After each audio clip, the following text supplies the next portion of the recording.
Today, I have literally what feels like the ultimate mom Q&A.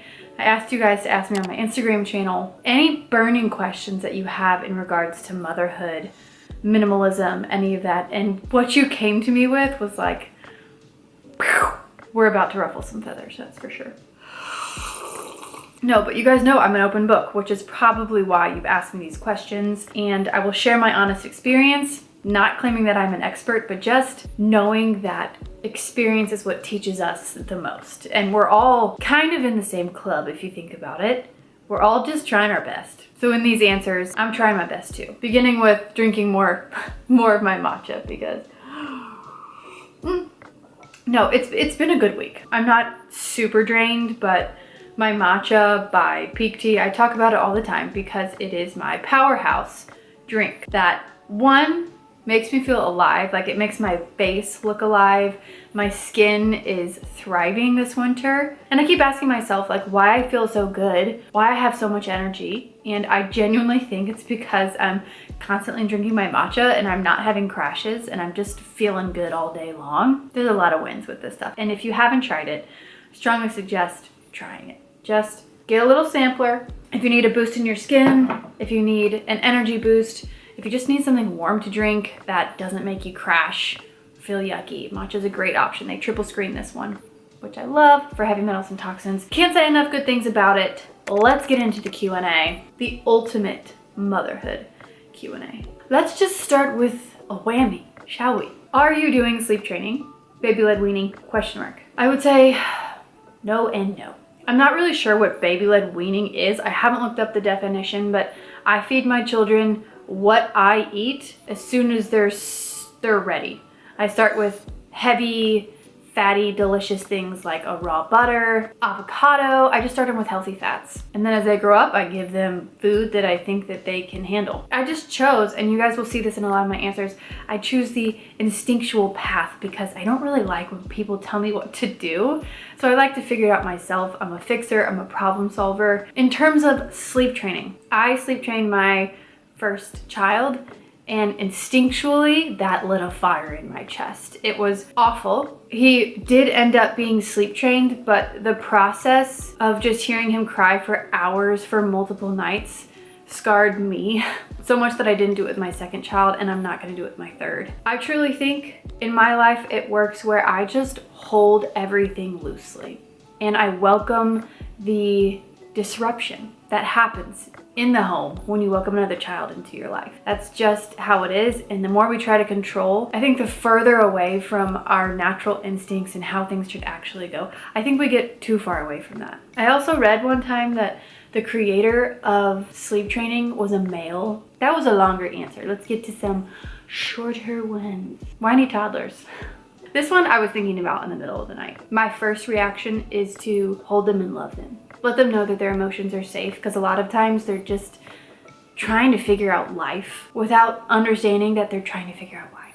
That's my favorite answer, but I also know from personal experience that sometimes they need a consequence depending on what that is for you. But yeah, there are just some situations where it's disobedient, but that's particular situations. So honestly, it's all about discernment, but I will always go for hugging them, holding them, looking at them in the eyes and saying, how can I help?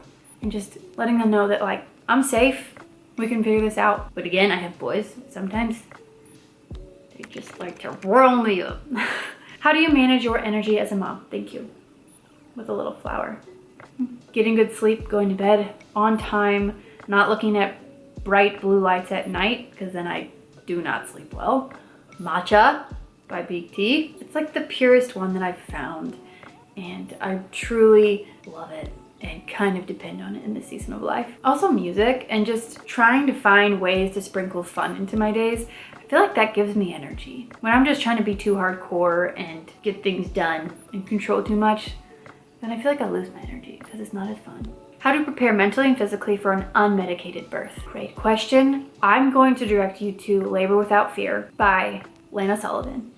Her course legitimately put me into labor because I was fearful of my unmedicated birth. I'd already had one that went so well that for this third child, I was like, how is it gonna go that well again? And her course was so comforting. It just felt like a best friend who was telling me what to do, how to prepare mentally and physically. And I was so relaxed and confident after listening to her entire course that night when I like finished it and listened to multiple ones over and over and over, it put me into labor. And I was 7 days overdue, desperately needing something. And she was like, Margaret, I haven't even released it yet, but you're gonna listen to it. I just hope it helps. And I was like, Lana, you're a wizard. She's a wizard. She's amazing. So I'm gonna direct you to that course. I'll link it below. Minimalist Baby Registry. I'm building mine, but wanna make sure I'm getting what I need. I have an entire video on this because I'm so passionate about simplifying your life, especially for mothers when welcoming a child is already overwhelming. You don't need more stuff. So with my third child, I was really able to hone in on exactly what we needed, and that video has helped a ton of women, so I hope that helps you too. I'll link it below. Newborn advice for a new exhausted parent. Great question. What would be my best advice? Obviously, I have a lot. I think I'm gonna say live life by the little moments. So be as present as possible. Like those long nights where you're holding your baby, live in that moment. Don't wish for another moment. I mean, I'm on my third child. I'm starting to have a conversation of like, how many more are we having?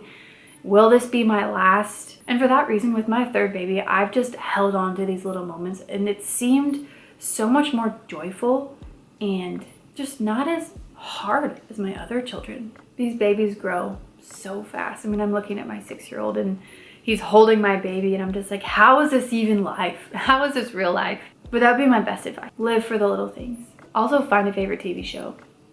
That's really fun. And seriously, legitimately, take naps.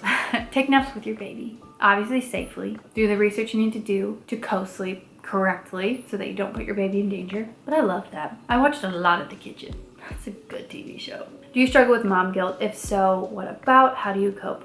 Yeah, I do. I think the biggest one is when I have to work and I don't necessarily have a choice but to say, mommy has to work right now. Can you guys do something else while I finish this work?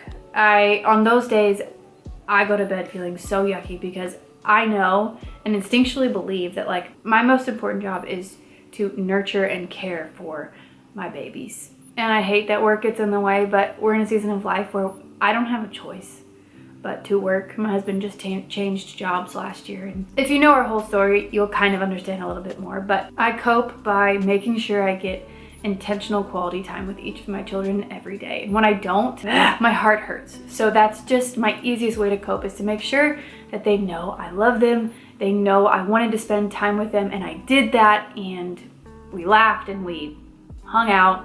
Sometimes we just fold laundry together, but as long as it's quality time, that's what I want my children to look back and say, I spent a lot of time with my mom and she was joyful. That's just what I want them to look back and say. That's it. Really struggling to understand what I want and what I need. How do you handle that? Great question. And it's really hard in motherhood because it's so easy to lose yourself focusing on these children, because they really do take a lot from us, and it takes a lot of energy, time, resilience to care for children. I would say that it's been that what I want has become way more clear to me since decluttering and simplifying my life. My entire channel is about simplifying my life and making room for the things that matter. And when I did that, it started with decluttering, and then I saw these massive mindset shifts happen. And then following that is when I just started to really hone in on what mattered to me. I just had to get rid of all the clutter emotionally and physically. And it just naturally became so clear to me what mattered in life. I mean, practical ways to start learning this, I would say declutter, then to make time to practice gratitude, and then write down what matters most. Most of the time, those things don't cost any money. That's just a place to start. Those things really helped me hone in on what I want and what I need in life.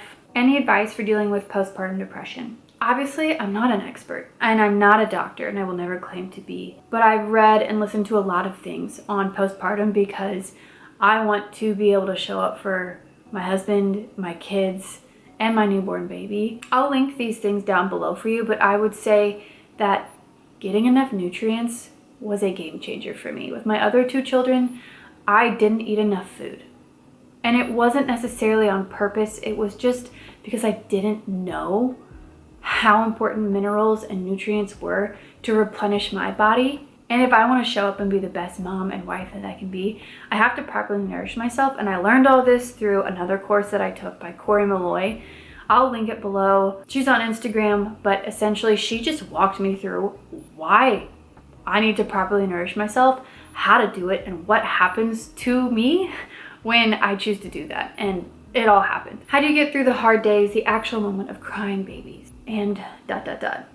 Sorry, I didn't see the rest of that. We had one of these days last week, and this is what I do when I feel overwhelmed. I turn off all the lights, I light candles, I put very relaxing and chill music on. Normally that calms me down, which in turn calms all my children down. I would just start there and then see where it goes. Often, like 90% of the time, it calms everyone in the home down. So that would be my best tip. Best advice for the transition from 1 to 2 kids. Again, hold everything loosely. Know that things are gonna be disrupted, the schedule, but also choose to see the good in it. Our society definitely scares us into thinking that we're not capable of handling multiple children, or even the time between birth and the first few months. You are so capable, and so is your baby, and so is your family. Trust that. Choose to think positively and see the good, even though there's gonna be mess. It honestly all depends on what's going on up here. And are you eating enough food? Make sure you're doing that. How do I make my children happy? You seem so relaxed and happy. That's very sweet of you. Honestly, I'm a happy mom most days. Some days I snap at them, some days I'm angry, some days I'm frustrated, but I love what the good days feel like so much that I try my best to replicate that. And I think it all stems from me. My children are happy and joyful when I'm joyful and happy.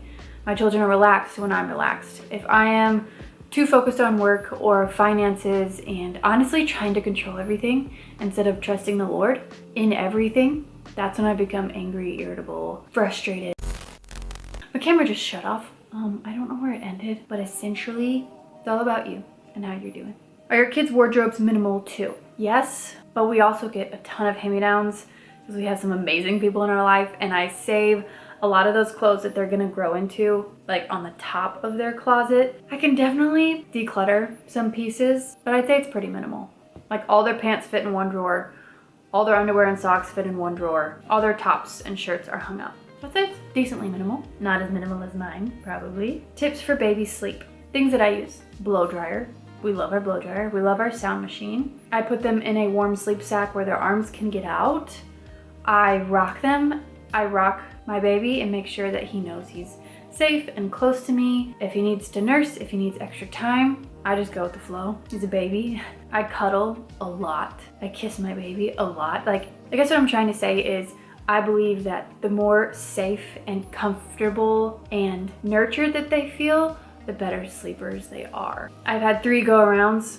Was stressed with my first one, was insanely stressed with my second, and with this one, I was like, I'm doing things differently. I'm gonna just give you exactly what you need and not try to control you.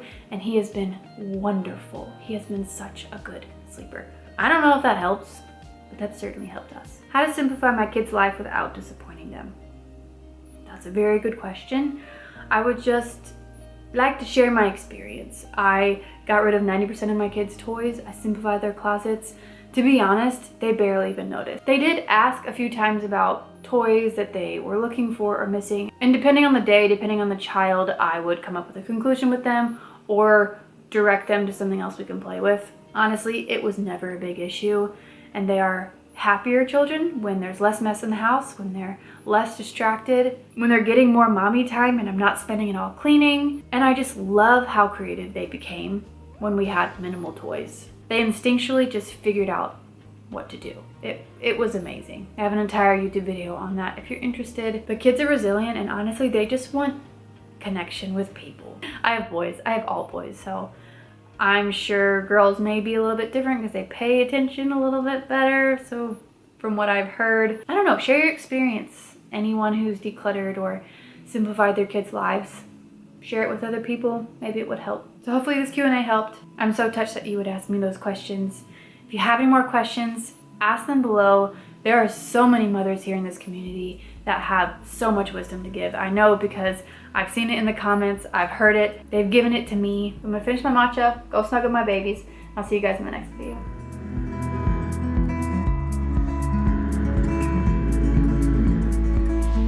She stands on the sideline.